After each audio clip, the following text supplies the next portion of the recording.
Welcome to Innovating Music, a podcast from the UCLA Herb Alpert School of Music and the UCLA Center for Music Innovation.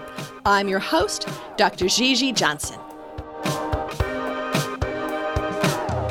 I'm not sure whether it's the fact that I am an uber fangirl of Cheri Hu or simply envious of the conversations she gets to be part of as a reporter.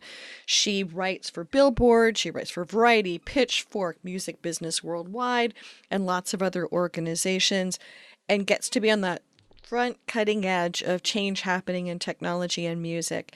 Thrilled to pieces to have her on the podcast as I will say twice during the podcast, I am a fangirl and extremely excited about both her points of view and the bleeding edge of the industry that she gets to explore as a reporter.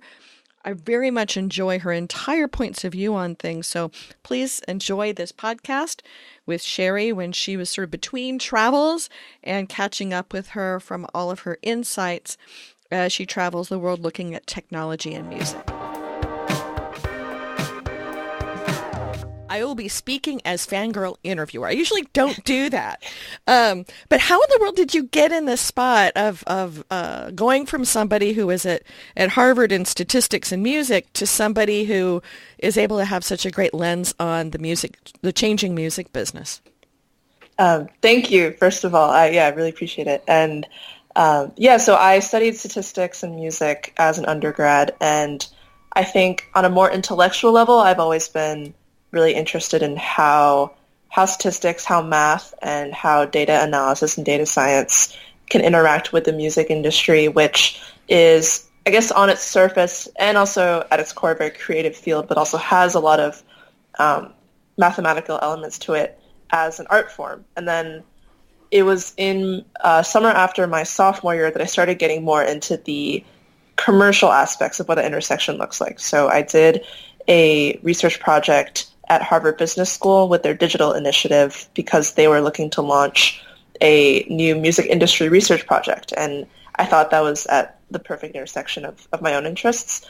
And that was my first exposure to the whole music startup ecosystem. And what I loved the most about that was I also got my first introduction there to a lot of startups aiming specifically at DIY music and artist communities. So platforms like Patreon, like Pledge Music, like the nonprofit Cash Music. And so that's really informed and colored a lot of the things that I'm interested in now as well.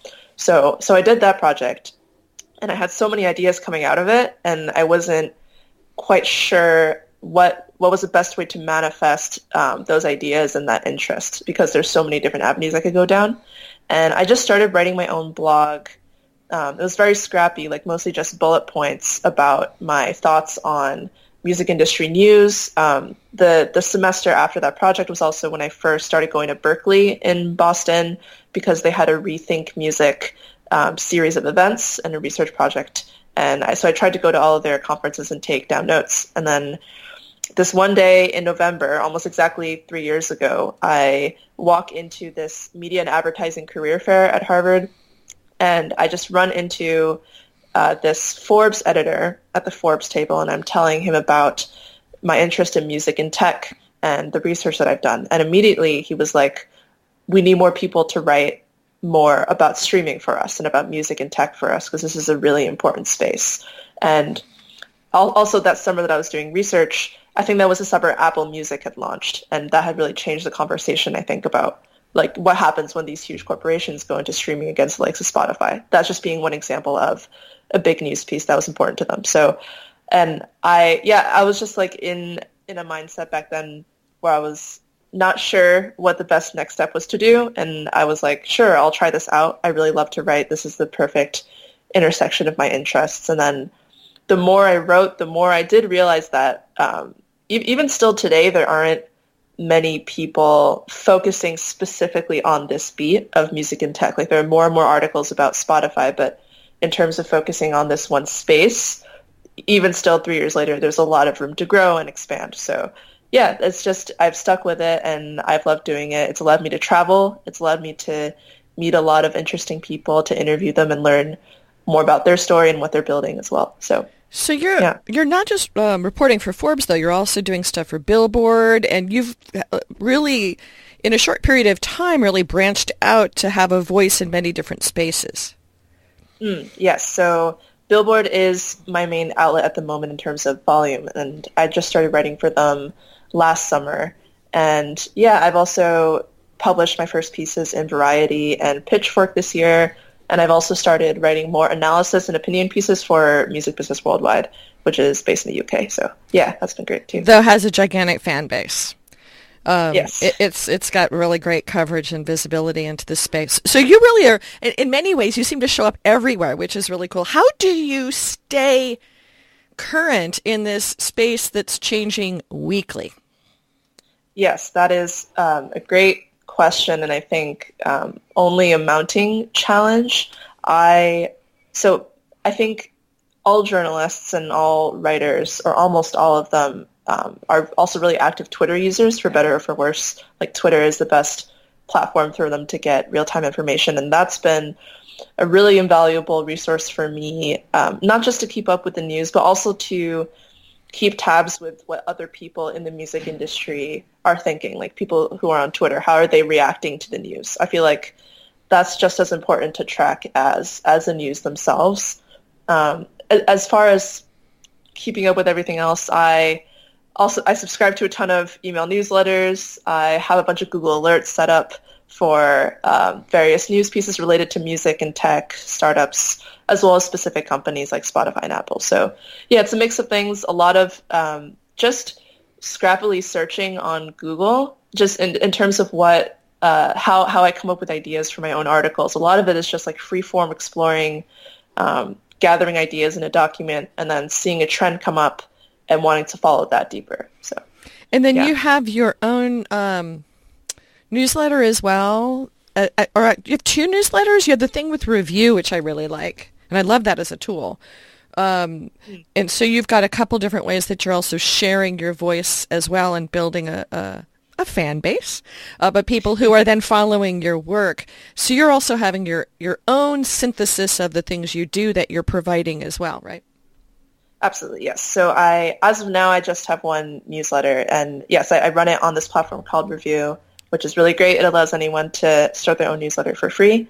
And yeah, I see the role of a newsletter as being more of a sandbox for ideas that I have that might not necessarily fit into a publication like a Forbes or a Billboard, or following up on the reporting and the research that I did for those articles. Like as one example, my last newsletter, as of doing this interview, was about AI-generated music, and I had written about that topic a little bit in the past, like writing about which startups are getting funding, what that would mean for artists and labels.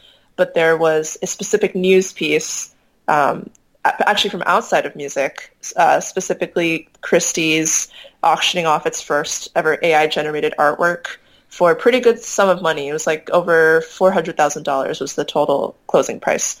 And so I found that to be fascinating because we haven't reached that point yet in music, I don't think, in terms of an AI-generated artwork getting that level of like institutional credibility and also commercial value in terms of how much it was getting streamed. So I dedicated my newsletter just to unpacking the implications of that. And also, this is just a philosophy of mine generally, but in that newsletter also looking into why it's important as someone in the music business to constantly be studying what's going on outside and seeing to what extent like the art world or the film, fashion, gaming world, to what extent those industries can really be inspirations and leaders and have valuable lessons for us, as well as the other way around. Well, I actually find the other way around is interesting in how music is the bellwether also for a lot of other sectors to change. So there's an interesting interweaving that's really fascinating through all of that. I also see you at a lot of conferences, which is a great place to both be a voice and an ear. How do you figure out where you should be in this increasing flurry of music conferences in the U.S. and abroad? Yeah, that is a great question. The number is only growing, and I've noticed that especially this year. As for the conferences I went to this year, there a bunch of motivations. One, I guess personally, I love to travel and always try to use conferences as an opportunity to visit new cities for the first time and just to soak in not just the music scene, but also the general scene culturally. And I'll just think of a couple of examples that were particularly meaningful to me. One was A3C in Atlanta, which is one of the biggest hip-hop festivals as well as industry conferences in the country, if not in the world. Like Wu-Tang Clan headlined this year. Wyclef Jean also gave a keynote there. And that was my first time in Atlanta.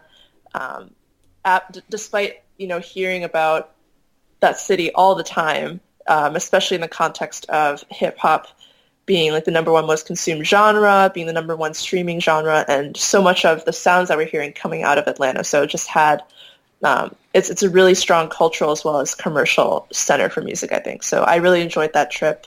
And there are others like Meet-Em, which takes place in Cannes every year, this year was the first year that I also went. And even though I guess Cannes on its own doesn't necessarily have the biggest like local cultural scene, but obviously with like the Cannes Film Festival, the Cannes Lions, it is really like a destination for the foremost leaders in the space. So I really enjoyed being there. That was also the year that it was the most international I think it's ever been. There was a whole Africa forum. They expanded their panels about the Asian music industry, which I really enjoyed as well. So yeah, in terms of which conferences I choose to go to, it's a mix of will it actually be something that I've never experienced before, whether the location or the subject matter, who will be there that I can meet either for the first time or also put a face to a name in terms of people I've interviewed in the past. We're speaking now in November 2018. You just got back from Web Summit in Lisbon, if I'm not mistaken. And had you been to Lisbon before? No, I had not been. I had not been to Portugal at all. So yeah, that was also the first time. And that's an interesting one. That's a hybrid of music spaces and non-music spaces, looking at technology. Absolutely, yes. And I would say in terms of the amount of programming, music was like at most 10% of what was actually going on there. Like there was a music stage on the last day of the conference that took an entire day, but I personally felt this constant sense of FOMO, like much more than I felt at Meet-Em or any of the other large music conferences, just because there's so much going on. There's so much else going on far beyond music. Like people are talking about, applying AI, like military applications of AI. That was like a really surprisingly big topic this year.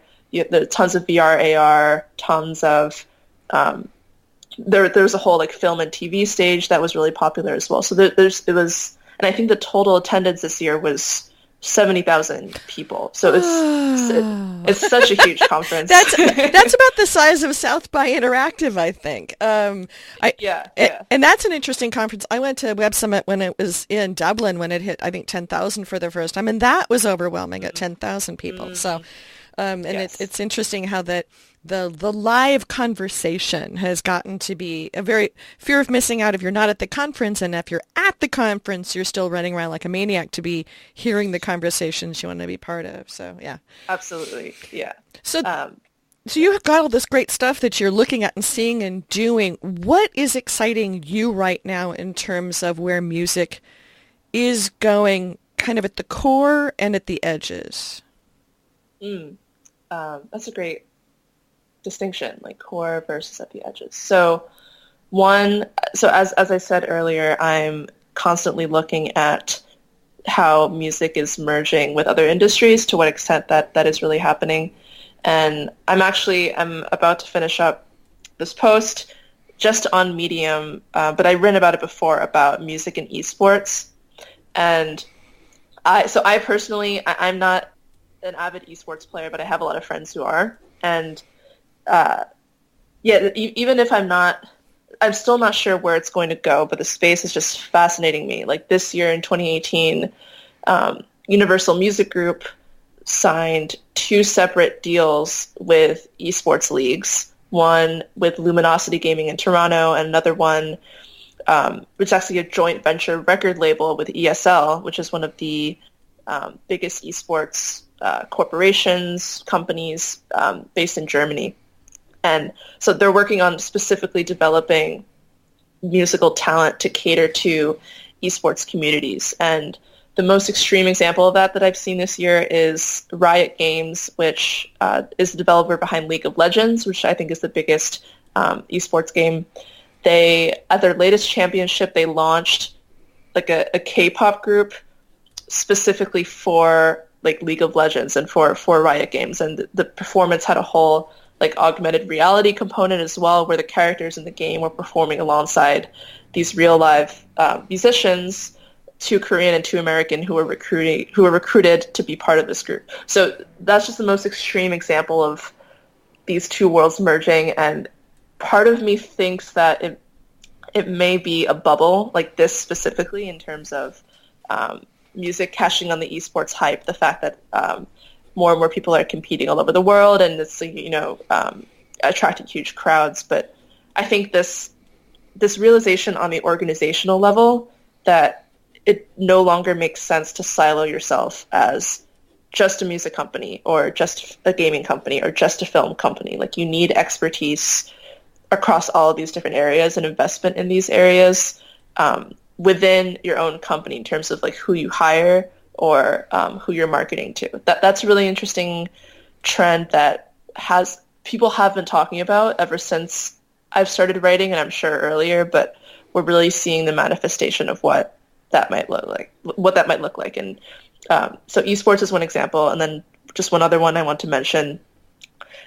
It's less about emerging media, but for instance, like Live Nation now has a film production arm, and that's been active for like 2 to 3 years, I think almost 3 years, and they've produced a lot of amazing documentaries. And actually, the president of that production arm was part of one of the panels I did at the Web Summit, and that panel was about rethinking creative IP in this world. And and Heather was just talking exactly about how all of these different industries like music, film, gaming have this unique expertise. They have unique assets that if they were combined together in a meaningful and mutually beneficial way, just the return, the types of content that would come out of that, it's just, we've only really scratched the surface of what that could look like. So yeah, I'm really excited about that. And in many ways, this is a broader question with music to go beyond the song, and the fact that there's been such a marketplace for a digital or physical asset to be bought and sold, and the streaming world, now we're at least U.S., something like 75% streaming revenue, that it gets it so you go beyond that 3-minute track. People are really thinking along a whole spectrum of content with that IP. It's an interesting time right now, because a lot of folks still look at and invest in and think about still by the sector they're in. And yet we're now sort of renting everyone's time for all of this stuff. What are you seeing happening on the edges? Because these are kind of on the edges and in the core, with people really looking at ways to bring their core business into other people's high revenue businesses. And I must admit, I tend to think actually of esports not necessarily at the edge, because I have a son who's been a semi-pro Overwatch player now for a couple of years, or since Overwatch started. So I've got esports in my house.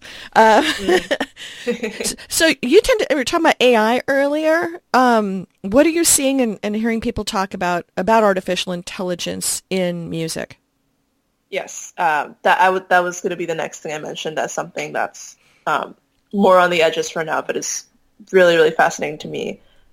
It's fascinating just philosophically, first and foremost, in thinking about and how it, like, once AI comes to the forefront and quote unquote competes, like commercially, in terms of being on the same playlists, getting bought by the same consumers who would buy a piece of music written by a quote unquote human artist. Like, what does that mean for what it means to be creative, what it means to be a fan. All these questions are really interesting, but more specific examples. I don't know if this has been mentioned on your podcast yet, but I'm really fascinated by the CGI influencer space. So there's one influencer named Lil Miquela who has, I think now, at least 1.5 million followers on Instagram, but is completely like CGI. There are obviously humans behind her. There's a company called Brood based in LA that is creating this entire Marvel Universe-esque ecosystem of CGI influencers who like appear in each other's photos and have their own backstories. And Lil Miquela in particular has already done campaigns with fashion brands like Prada, UGG, Opening Ceremony. I think she's been, if not on the cover of Vogue, she's had a very big spread in a Vogue magazine. And actually, this is just fresh in my mind, but at the Web Summit, Alexander Wang gave a keynote interview, and he mentioned Lil Miquela, and the way that he talked about that space was so fascinating because he referred to Lil Miquela as a she, as if she were a real person, and he was like, "Oh, Lil Miquela, I love her. She's so supportive of the recent lines that we put out. Would love, like, looking forward to working with her more in the future." So, like, treating her like an actual human being, even though it is just fundamentally like an animated character with obviously real humans. Yeah. And not as a stunt or a spectacle or a short time asset, to really as a collaborator. Absolutely. Yes. Yes. And yeah, and Alexander Wang in particular was also thinking like it would be, at least for the fashion world, it would be incredible to just have your own muse that you can hypothetically, bring around with you wherever you want. Like, say you're going to brunch and you're trying to imagine how this fashion line you just created would look in this environment. Now you have this virtual muse. You can wear your clothes whatever you want. So that frame was just fascinating to me. And then with Lil Miquela specifically, she's also released some music. She had a single that was produced by Bauer, who I believe is an American EDM DJ. And I actually passed by a billboard in Times Square that was a Spotify billboard, but it featured that single. So like Lil Miquela's face was on it, like alongside Bauer's face as well. And so that was one of the biggest examples for me of these, just of like of these CGI influencers, these virtual influencers actually coming to the fore commercially. And people, like, if you look at the comments on Lil Miquela's account, people aren't like calling her out for being a robot. Like, I think they know that already, or they're not calling her out for not being real. If anything, they're like commenting, like supporting her. And there's just like one other little tidbit. So for Brood, which is a company behind Lil Miquela, Trevor McFedries is one of the co-founders, is also the head of Compassion. That's like his original title, and that's just fascinating to me. And I wonder what the manifestation of that might look like in music and beyond as well. It's like there is this rhetoric of AI stealing musicians' jobs, stealing producers' jobs, replacing them in the studio. But what happens when you put something like compassion at the center and like trying to change the narrative about AI replacing humans? It's just about AI like treating this virtual influencer with just as much empathy as you would a normal human, and then maybe in that process changing like how we approach human relationships altogether. I don't know. That's just like another philosophically interesting question. And sometimes that's at the core of this. When we take a look at technology lens on music and change, and a lot of it does tend to be what is the relationship between us and content and emotion, and a lot of things that aren't necessarily historically at the core technology questions. And a lot of it gets to be what is the role of technology in the way that we are interacting. Is there anything that you've been seeing on other fronts beyond AI and holographic characters that touches the human side of technology in music? The human side of technology. That is a great question. So I don't know if this is exactly answering the whether this addresses the human side, but another trend that I'm noticing is trying to mold music or sound to biometrics. So I guess that's like human in the sense of catering, catering to your bodily functions, catering to your emotions. I think this is, there's been a lot of debate over the last year or so about the rise of mood playlists on Spotify. So that's like the most basic level of this, like Spotify trying to promote non-personalized, like more broadcast style playlists, like songs to sing in the car, or like coffee table jazz, or ambient chill, like playlists that Spotify curators think will cater to the specific mood that its users might have. But there are startups like Endel is one based out of Berlin. There's Weave, which was founded by Facebook's former head of engineering and is based in New York. Both of those are just two examples of startups that are building what they're calling adaptive music solutions. So adapting music and sound to, like, say, if you're going for a run and you want to slow down your pace, the music can adapt to that in a very like organic and natural way. With Endel, the focus is more in the home, I think. So like when I demoed their app, it was in a room that was made to look like a living room. And so you could like sit down on the couch, say, this is my BPM right now. It's raining outside. I want to focus or I want to relax, and then it'll generate music. It'll generate sound accordingly. And it was actually really effective. Like I tried apps like that had similar offerings in the past, but I think it was more of like a placebo or just wasn't that effective. But I think the technology there, just at its core, is really improving.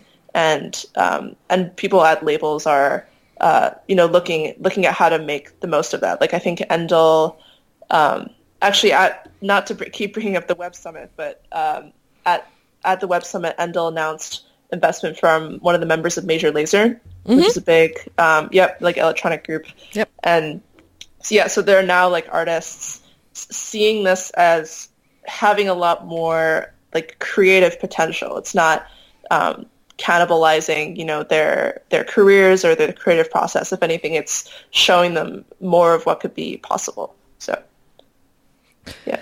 Now, the other thing I was going to say we're heading toward the end of the conversation, and this has been great. You have the lens also of going to different places and talking to different countries. You've mentioned Berlin, you've mentioned Asia, you've mentioned a view into other places and spaces. What are you seeing happening in different countries that is from a different point of view or narrative or focus? Are you seeing, I was just in Berlin, losing track of time, about 6 weeks ago. That's such a vibrant space for technology change in the arts. And so many different things are happening in Asia and depending on the music markets. What are you seeing happening internationally that makes you excited or that you see as really different? That's a great question. So this was almost exactly a year ago at this point, but the only time that I've been in Asia for a conference was going to Tokyo in last December. And it was for a conference called Tokyo Dance Music Event that was co-hosted by Sony Music in Japan. And I was asked to do a panel about streaming, like what's the current state of streaming in Japan, and how does it compare to what's happening in the US or in other Western markets or Asian markets. And that experience has stuck with me ever since, because that was the only panel I've had to do now where the streaming conversation was really starting from scratch. And I was surprised by that, because Japan is like not by any means like a backwards country technologically. There's so much technological innovation that comes out of Japan. Thinking about like music hardware, most of the companies are headquartered in Japan. But in terms of consumption, it's remained pretty consistent that like 75 to 80% of sales in the country are still CDs, and CDs are physical sales. And actually the first day that I landed in Tokyo, I spent the afternoon at Tower Records, which is a record store used to be international, but now one of the few main branches in Japan. And it's like 9 stories tall. It's so colorful. You could easily spend hours in there, and they even have their own like concert venue and event space in the basement. It's such a different culture around like having music be more tactile. Part of it is also commercial, the fact that a lot of CDs will come with like VIP meet and greet tickets. Yep. If you buy enough of them, or like tickets to shows, and like that merging of recorded music commerce and live commerce. People in the U.S.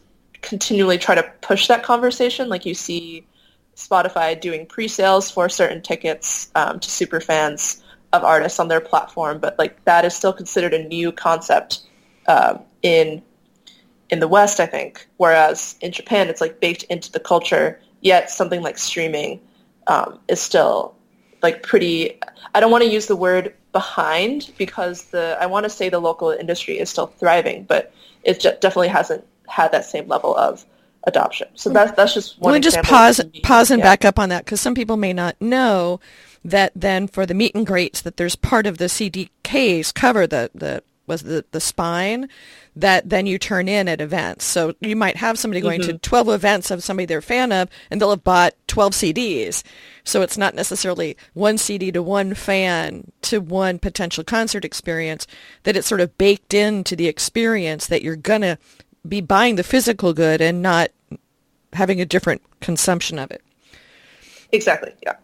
So it's sort of thinking about a while ago how to actually connect the content experience to the event experience. So it's something that we're, as you're saying, backing up into instead of realizing it could be baked in up front.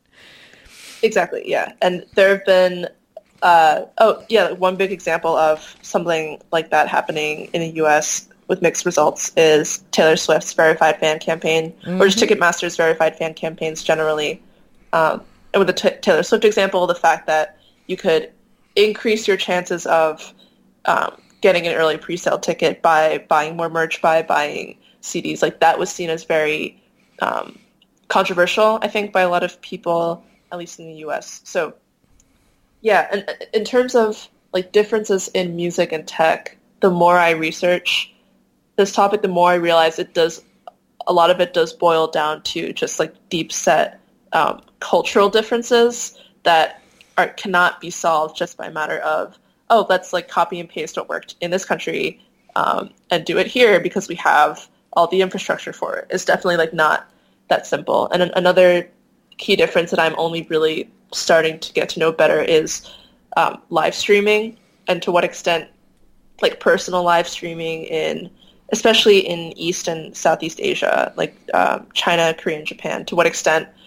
that is such a more ingrained part of people's daily lives versus in the U.S., where I feel like you do have things like Facebook Live, Periscope, but it's definitely is not as ingrained, to the point where like in Korea there's a whole scene of people live streaming themselves eating food, and like they get and live streamers, because you can donate to people who live stream within the apps in those countries, there are live streamers who get like 5 to 6 figures every year from donations of just eating food, like maybe doing some other things. So yeah, the history of essentially the tip jar or some kind of equivalent is, as far as my knowledge, over a decade old.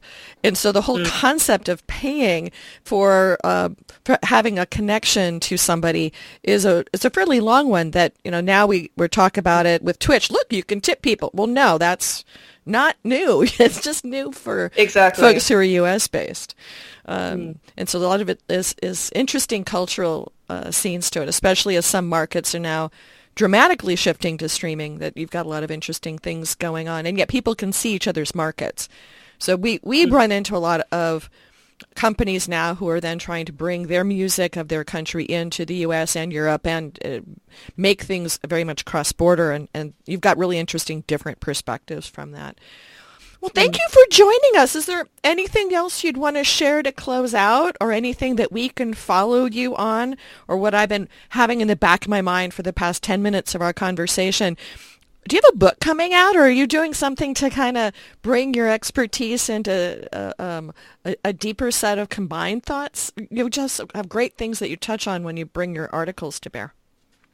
Thank you. Thank you so much. Again, yes, and I'm very glad you asked that because I am planning to write a book next year. I'm still putting finishing touches together, but I've been thinking a lot about the intersection of music and startup culture specifically, like what happens when an emerging artist runs their career like a startup, which like as I'm talking to more and more artists, they're mentioning like, oh, I'm reading up about like agile development, lean methodology, reading up about how like these unicorn startups really gain their influence and what we could learn from that.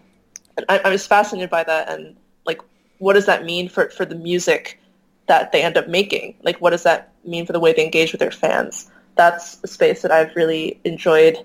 I've thought a lot about it over the last several years, and I'm hoping to write a book that looks specifically at that. So, yes, I don't have exact details set yet, but that's definitely like a long-term project for me.